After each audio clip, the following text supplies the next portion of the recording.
What is up guys, Vic here from the Anime Weeb. Welcome to the 3-part series where we talk about the Bandori anime, as it seems natural to talk about it after the video that I made back in September.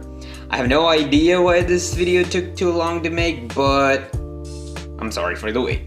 Instead of breaking down every single pixel of the anime and spoiling the experience, I'll be giving my thoughts and first impression of the anime, the pros and cons, what I think of it overall, and I will let you people decide whether or not the anime was good or bad.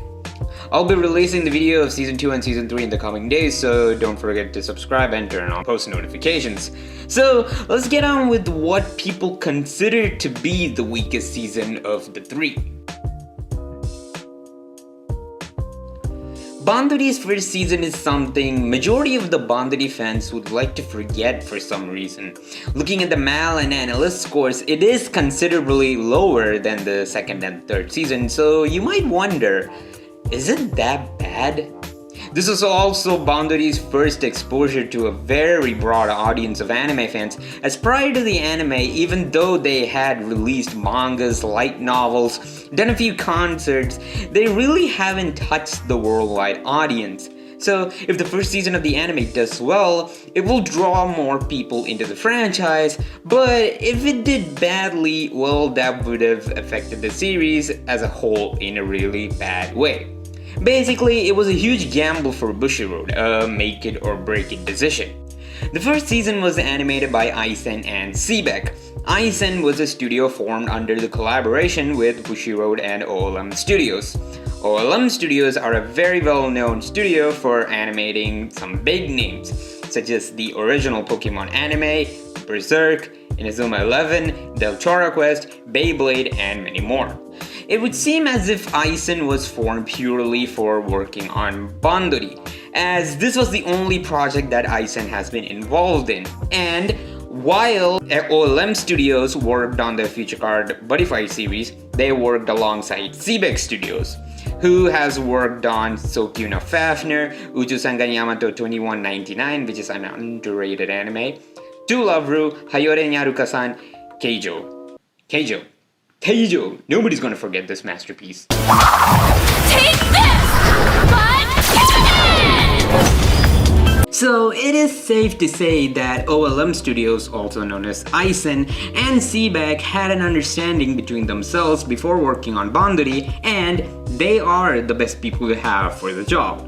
Before working with the first season of Bandori, they worked on the MVs for Yes Bang Dream, Starbeat, and Hashikimi. Yes Bang Dream MV was purely 2D and it didn't look anything spectacular, in fact it looked good. The Starbeat MV and the Hashikimi MV saw them dabbling onto 3D and oh hell no. See, the problem with blending in 3D elements into a 2D environment is that it looks so out of place. Especially since you're using 2D characters as well. Now, I'm not an expert in animation, but even I can tell that this looked very So basically, this was a taste of what we were about to get in the anime. On January 21st of 2017, the anime started airing.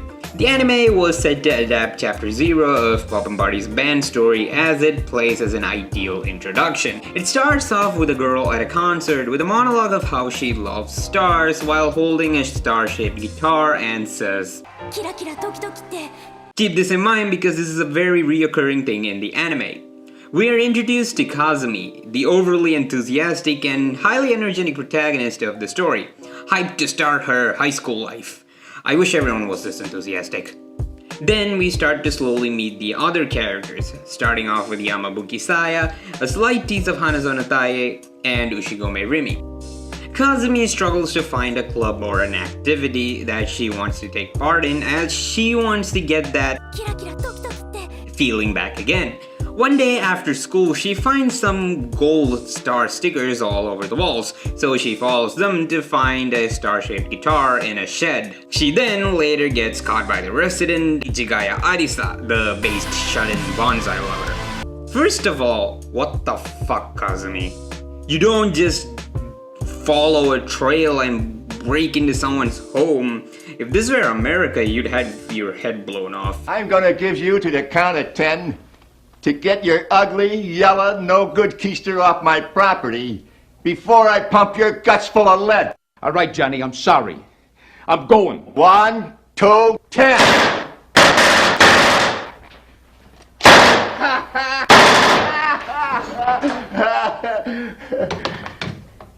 Keep the change, you filthy animal. Later, Kazumi says that she wants to play the guitar, but Arisa insisted that she should play it in a studio or a guitar shop. So Arisa and Kazumi go to the nearby live house called Space. When they asked if they could play, they realized that it isn't a rehearsal studio and people who pass the auditions can only play it on the stage. The owner asked them whether if they want to see the live performance that was happening. They check out the performance and Kazumi feels like she could get that feeling if they get up on that stage. Then we focus on specific characters and their relationships with Kazumi, starting off with Arisa and the Guitar Chronicle, as I like to call it, Rimi's episode which got us the infamous Kira Kira Hikaru scene.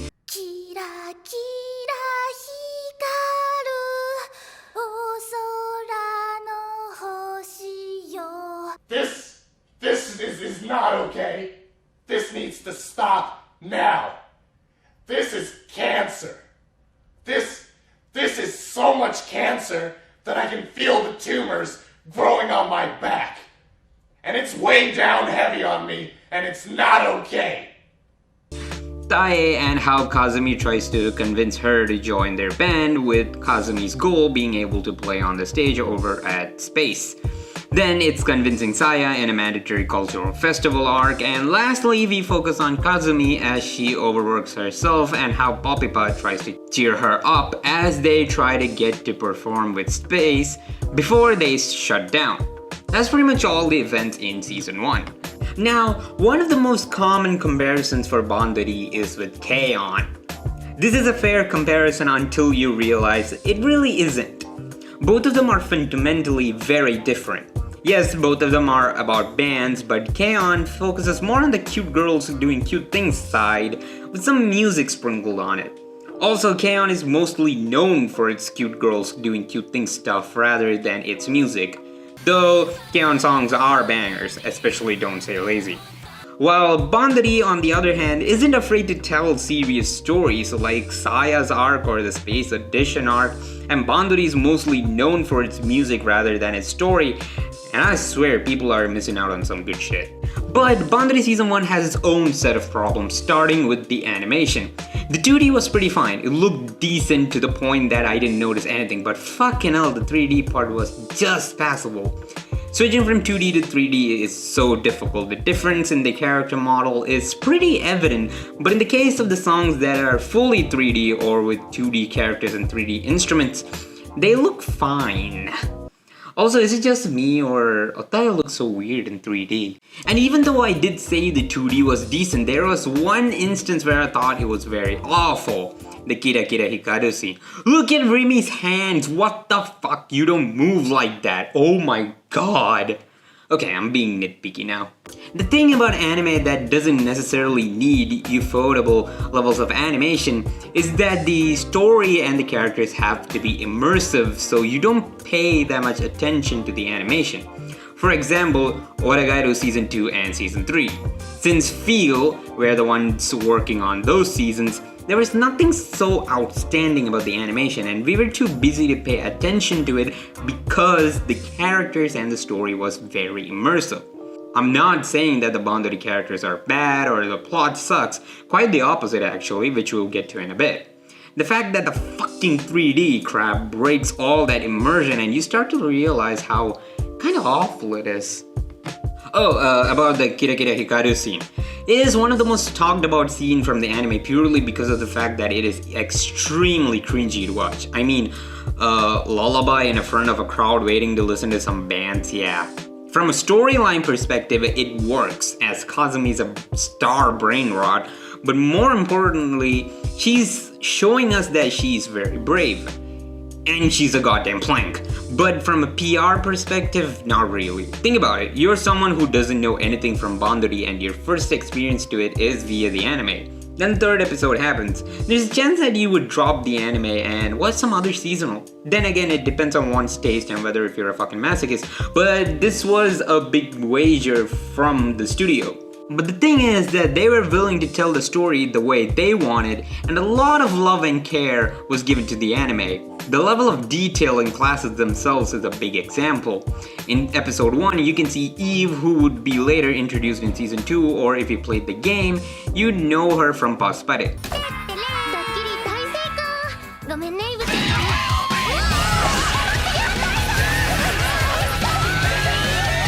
In episode 3, the cultural festival episode and more, you can see members of the other bands making cameos.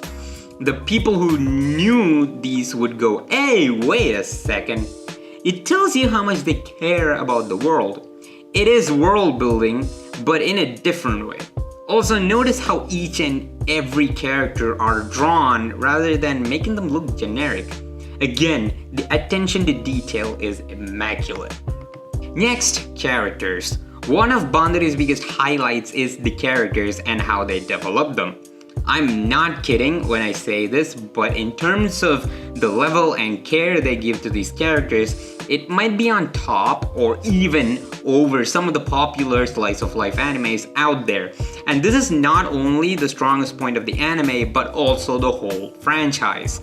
In the anime, there's actual genuine growth and the characters are given so many layers. For example, Rimi at the start of the show was extremely shy and timid, but later on she becomes one of the strongest members of the band. Saya, who I think is the most impressive character because of her backstory and her characterization. As a girl who misses the time she spent with her band because she has to take care of her family, and once she joins Popipa, she becomes a lot more happier and radiates a lot more positivity. Arisa, who's despite being the tsundere that she is, loves and cherishes the time she spends with the band. Kazumi, even though some people hate her for being annoying, and even me at the start, she slowly started to grow on me, and well, she is a really good protagonist. She cares about her friends and the band, which was clearly shown during the whole space audition arc. The characters in the anime are not there for the sake of just driving the plot. Each character plays a key role and everyone gets their time to shine. But then there's Tae, who we were introduced as a very reserved person, but afterwards we realized that she's a rabbit-loving idiot. Well, in this season she didn't have much to do sadly, but she'll get her time. Season 2. So, is it fair to say that Bandori had a rocky start with the anime? Well, that depends on perspectives. For me personally, this was a good way for Bandori to start. The characters were well projected, the plot was good. Even better was the fact that Bushiroad were willing to learn from their mistakes.